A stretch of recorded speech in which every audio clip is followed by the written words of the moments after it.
checkout, and she thinks, nobody really notices me. Nobody's concerned about me. I could be replaced by a robot, just checking things out, scanning things all the time. But I am me. I'm a person. I've got a life. I want to be noticed. I'm significant. God notices people, and he names them, and their names are in the book here.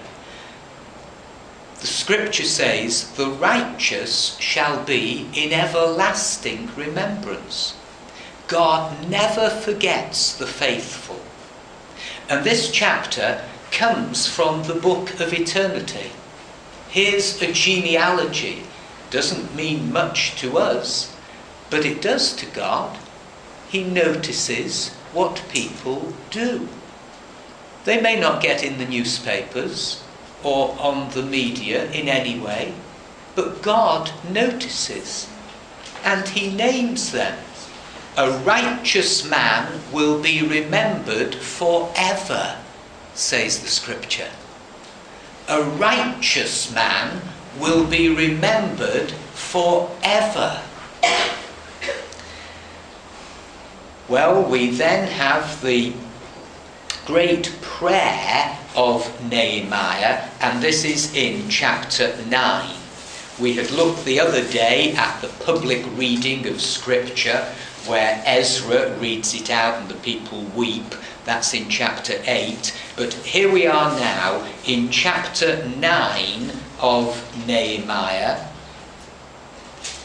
And it's another great prayer of intercession.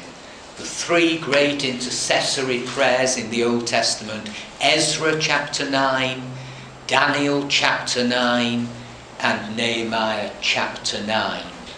Now here is his confession of sins. Verse 1.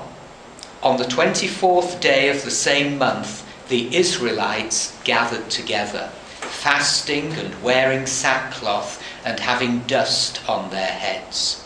Those of Israelite descent had separated themselves from all foreigners. They stood in their places and confessed their sins and the wickedness of their fathers. They stood where they were and read from the book of the law of the Lord their God for a quarter of the day, and spent another quarter in confession and in worshipping the Lord their God.